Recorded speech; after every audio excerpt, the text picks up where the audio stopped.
afternoon, everyone. This is Jared RAND. Welcome to the Global Guided Meditation Call for Friday, August 15, 2025, after 3:15 p.m. Eastern. We have a reverse aging health call and all the rest tonight after 9:15 p.m. Eastern. Once we really comprehend deep within that it's an absolute fact that whatever we send out is exactly what we get back, no matter what it is. This is why I talk about, mastering your thoughts. It's like we're this supercharged, energetic communication hub, and we're sending out stuff all the time. Our body is always sending out a specific frequency of energy. And the frequency of energy our body and mind tend to vibrate at will attract or repel the thing you currently desire.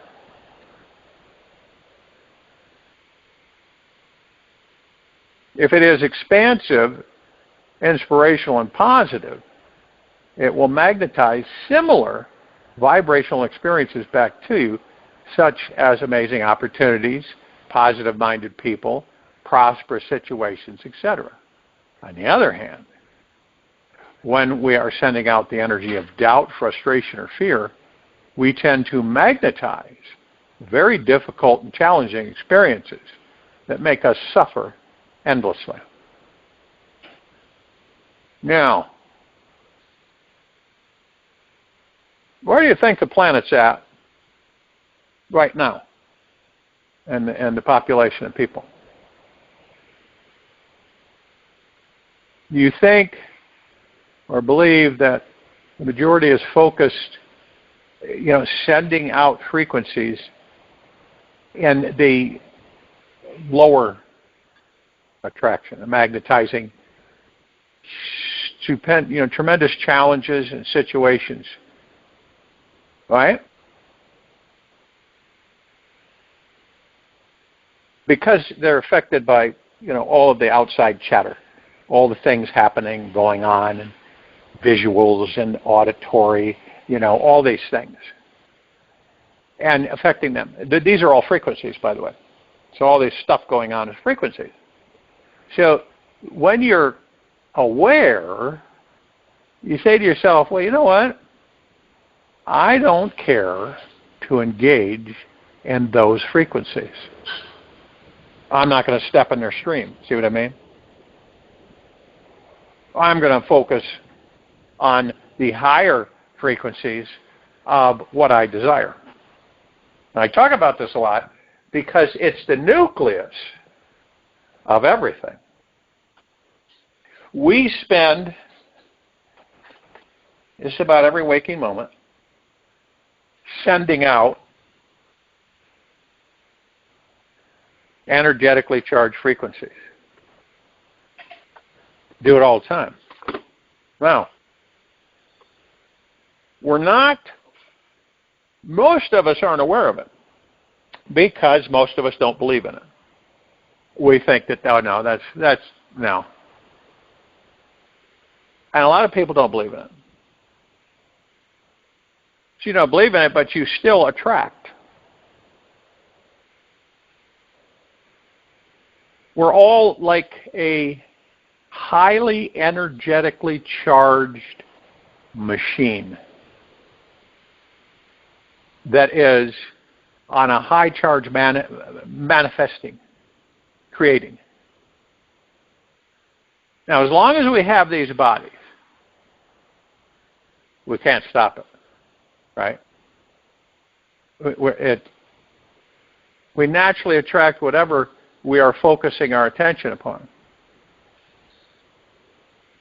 And our body is like it's a conduit, it's a sending receiving device. You naturally attract whatever you are focusing your attention upon. So your body is like the engine of this magical machine, and your mind, the brakes, gas, and steering wheel. You can picture that. So the manifesting fuel is spirit, which is something you cannot lose, create, or need to fill up. So it's our spirit is the manifesting fuel.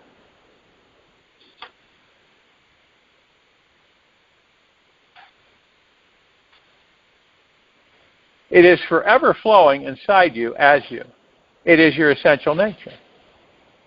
So no matter what any of us do, think, or believe, we can never lose the connection with the divine fuel inside us. Sure, it can get buried beneath many layers of muck created by the mind. Yet once you investigate the source of any block and truly uncover its mass, you'll discover the block was never real to begin with. It was all imagined.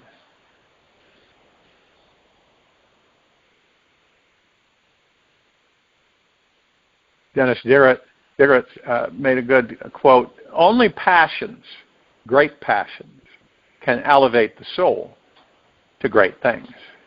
You're not a passionate person. You know, if you don't have that oomph, you kind of move, then you're not going to elevate the soul to do great things. All of our stuff, in this very moment, all of it, every bit of it, every speck, is created in the ego mind. And to go even deeper,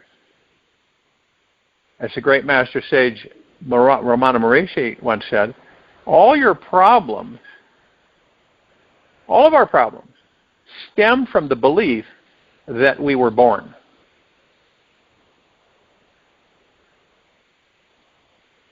One might say, well, we came out of the mother's womb, right? That's the body. That's not you. Okay? That's the body. You, all of us, are an eternal being that cannot die. So truly, you were never born. You, the real you, was never born. All attachment to this body, this mind, these beliefs that you were born imply that you are separate from your spiritual source, which, of course, we all know that we are not. To step into the all-powerful manifesting being we all truly are, we simply surrender all false ideas and be one with this source.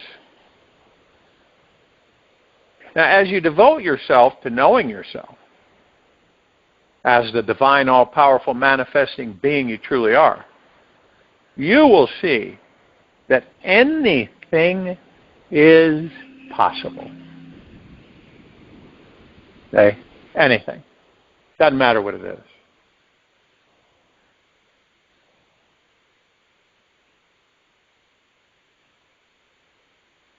So who's the great manifesting master? You are. You use the body as the device.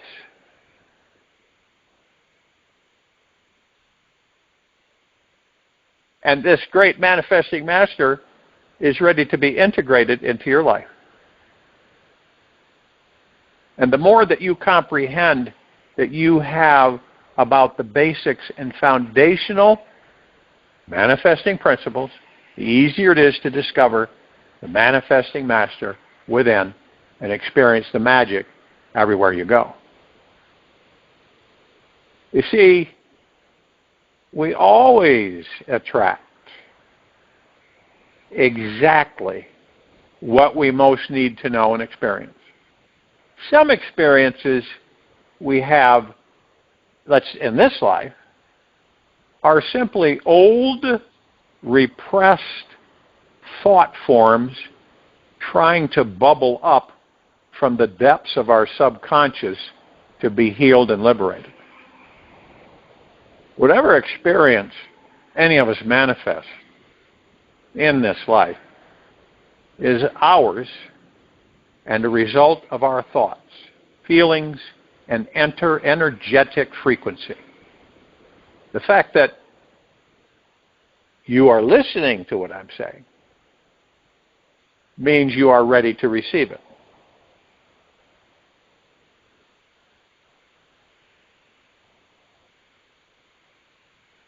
The key is that when you are able to keep your mind on what you truly desire, or even a few minutes a day, you'll manifest it into your life at the speed of light. Learning how to hold your attention on one thing is in a focused and yet non-rigid way for an extended period of time is your first manifesting secret. I'm not talking about fixating and obsessing and that type of thing. What is most needed to achieve this monumental feat is a gentle, curious, and constant exploration of the truth of who and what you really are. Super omnipotently powerful, super manifesting, abundant being that never dies. That's who you are. Okay? You use the body as the device for manifestation. You send it out. The frequency then attracts more of similar frequencies that come into your life. Do you know what I mean? All of us, every one of us, have the opportunity at all times to discover the spiritual being within us is the key to cultivating this focused attention. What is most needed to achieve this monumental feat? Gentle, curious, and constant exploration of the truth or who and what you really are. This is something that cannot be described in words, yet the adventure to reveal this great gem within it is why you're actually here.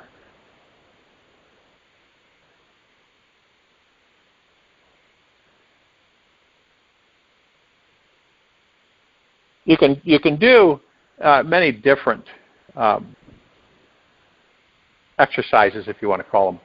You can turn your attention and open your heart towards the feelings of joy, gratitude, peace, and love. And let yourself go deeply into these positive sensations for at least 15, 20 minutes. Use your breath as your happy pump, meaning with each inhalation, breathe in joy. Hold it for a moment, and then exhale and release this joy, spreading it out over the world. Simply play with this exercise, and above all, have fun. See how that works? It's not difficult. I mean, we can... everybody wants something, okay? Everybody in this life wants something. Everybody is looking to have whatever. They want a happy life, obviously. They want a joyous life.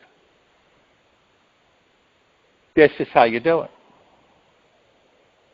Not temporarily, but committed consistently.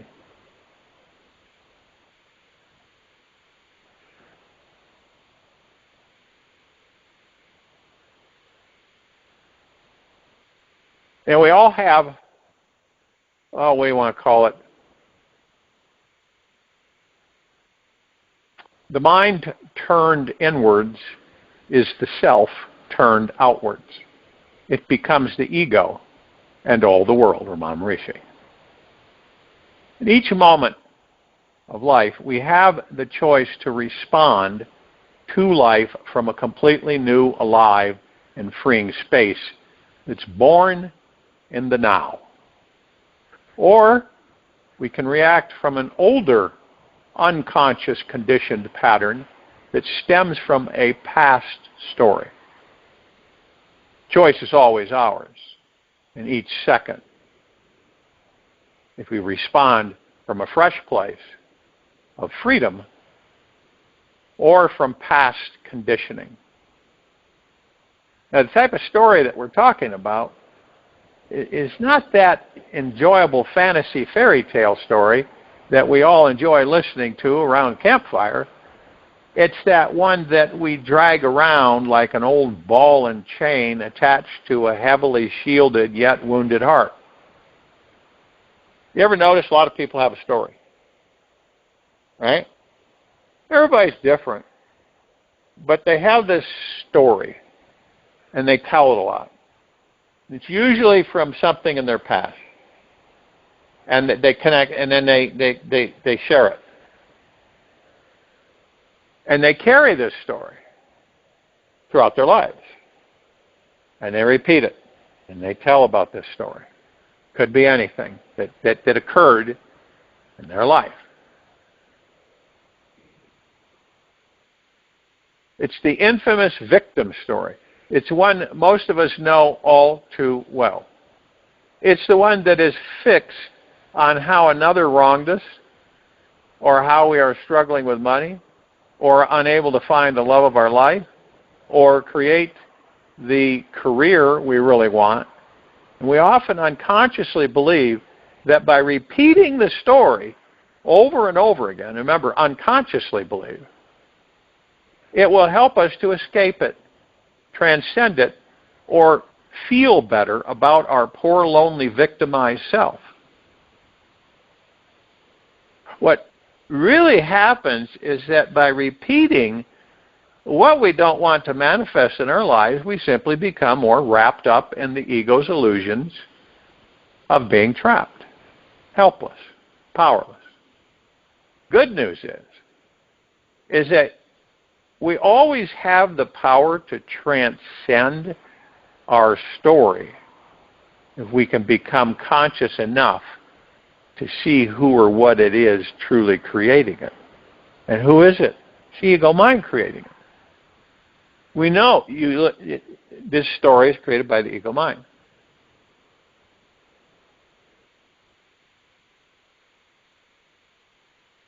So it's good to know that all of your stories were created by some life event, big or small, that actually happened. The event naturally occurred. Then the mind took over, invented its special, specific, positive or negative meaning on top of the actual event.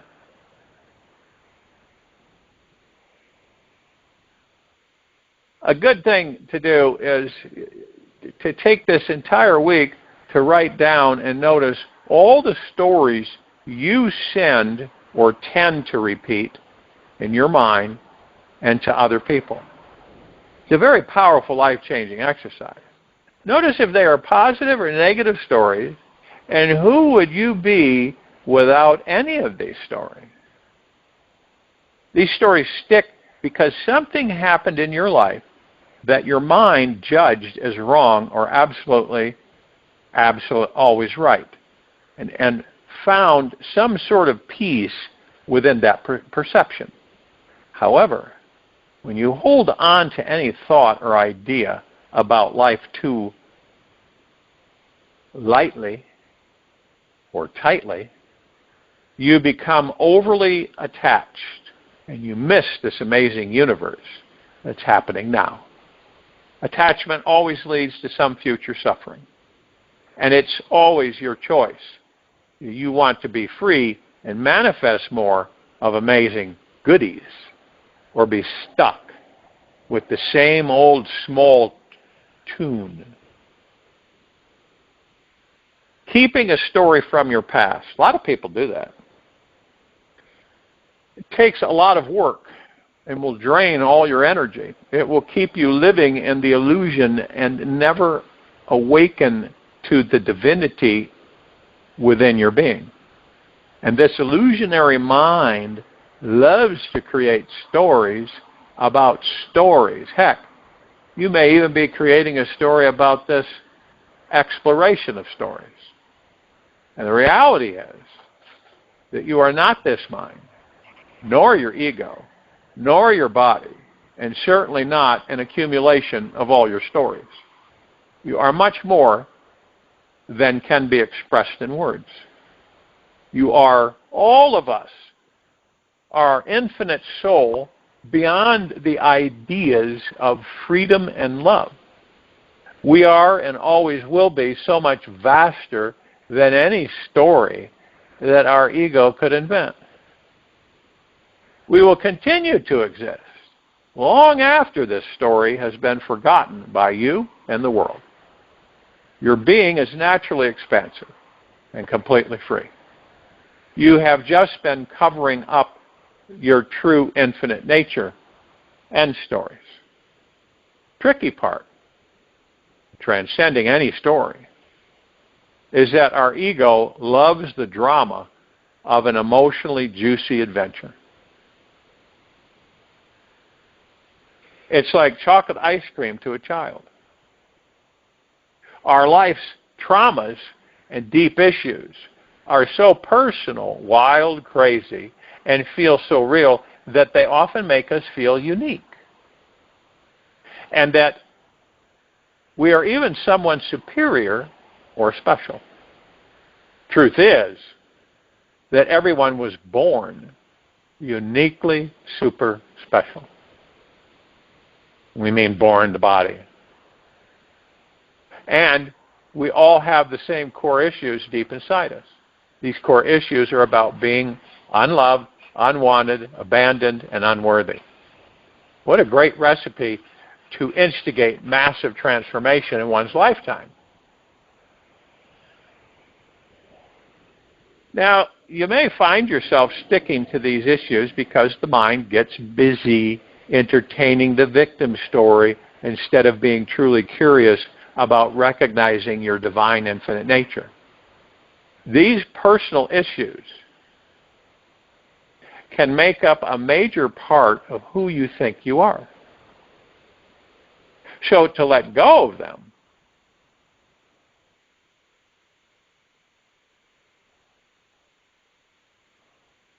in many ways can feel like letting go of your entire identity. If you drop the story, you would have to do the scariest thing of all. You would need to totally reinvent yourself. Maybe this isn't such a bad thing. You could choose to only be loved, free, powerful, and without any limitations.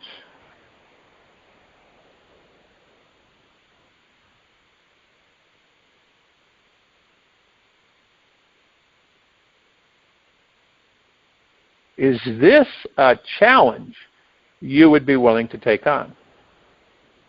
Letting go of your story may feel like dying, yet in the end, there is no death without some kind of rebirth. So how does one truly transcend their story? Just watch it. Don't participate in it. Notice if you are focusing on what you want or do not want. See how present you are in the now moment, or just reprogramming yourself with more illusions from your past. The experience you have will always be created from your personal interpretation and universal perception.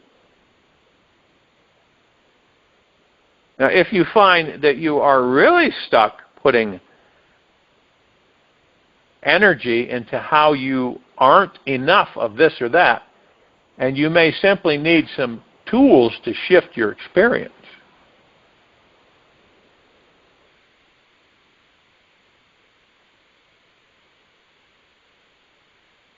Real interesting, you stop retelling your story. Okay? When you hear yourself telling somebody your famous story that makes you feel small, powerless, or less than divine, immediately stop yourself, even if you're in the mid-sentence. As soon as you stop repeating your story, you stop giving it energy, and the story soon withers away. Imagine it. Imagine a big red stop sign in front of you, and simply stop the mouth from talking. Don't move a muscle. Be absolutely still and silent and investigate deeper inside to discover where this story is coming from and what this part of you actually is yearning to feel, be, do, or have. Become an archaeological explorer. Start digging. If you are socializing while you are storytelling and you need some space to do the digging, gently remove yourself from the situation. Go sit in the bathroom and investigate the source of the saboteur. It is worth it. These stories can ruin your life or transform it. If you take time to really lock and look at your stories, you'll discover what it takes to transcend them completely. Be simply seeing how your story is an illusion of the past that the ego is stubbornly holding on to. You are instantly free from it.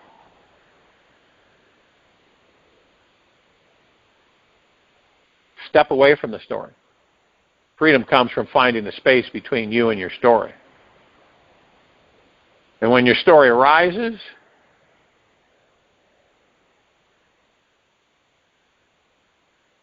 step back. Step away from it. Take one small step if you cannot take a large one.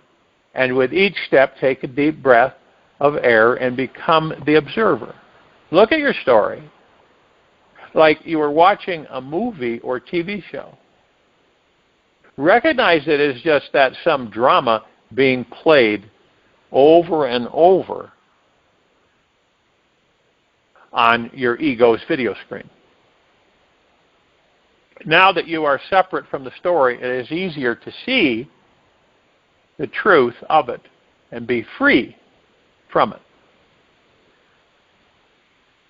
So what do you put in place? Replace your story with gratitude. When you identify the story that you are most attached to, the one you repeat most often, each time you start repeating it, simply state one thing that you are grateful for instead. Refocus your mind on what is working in your life and what you are grateful for right now. There are literally thousands and thousands and thousands of things that you can be grateful for no matter where you are or who you are. You can be grateful that the sun rose this morning to heat our planet and that you have clean drinking water, or what you are breathing, that you are breathing with life in this moment instead of dying. The list goes on and on and on. Just look around at this world. Notice the beauty, the detail, and the exquisite abundance. More time you spend in gratitude, the faster your ego's stories will die and become distant memories. And when you are in a place of gratitude, you automatically send out positive, energetic vibrations, which in turn magnetize to you the kind of positive, uplifting things you want to manifest. And once you leave your story behind, you can see the truth of your existence and experience total freedom from your ego's suffering and limiting beliefs.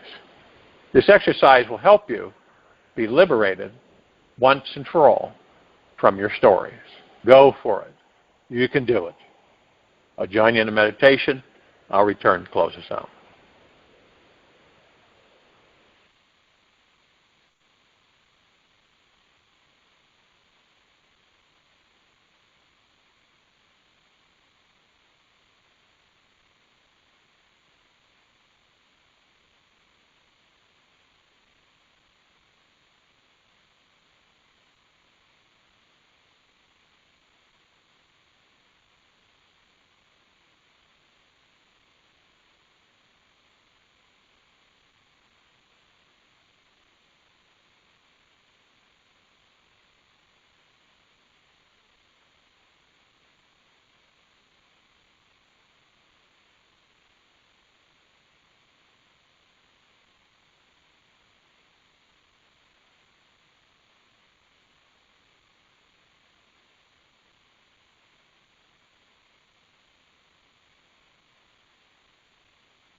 Take an easy and slow breath in through the nose. And an easy and slow breath out from the mouth. Remain still, focused on your breath rising and falling, relaxed into your body. Let go of all inhibitions. There is nothing that you need to hide anymore. It's safe to expose your true radical free self to this whole world. Free your mind from replaying any fearful thought or insecurity. You are a divine being, worthy of the greatest magic and the highest power. Breathe deeply into this thought. I am a divine being worthy of the greatest magic and highest power. Let it simmer inside of you for a few minutes right now. See how it makes you feel. And P.S. Your sacred breath can release whatever is blocking you from feeling this truth deeper inside you. Take this with you for the rest of the day, into the evening and night and the following morning. We'll return here tonight, Friday, August 15th, 2025, a little after 9:15 p.m. Eastern, to continue our reverse aging, health call, and all the rest. Be gentle, kind, generous, and humble with yourself at all times. Be in the highest of the highest high, deepest of the deepest deepest, purest of the purest purest. Eternal gratitude at all times, no matter what's going on within you or outside of you. Open your heart. Allow the magic to flow in.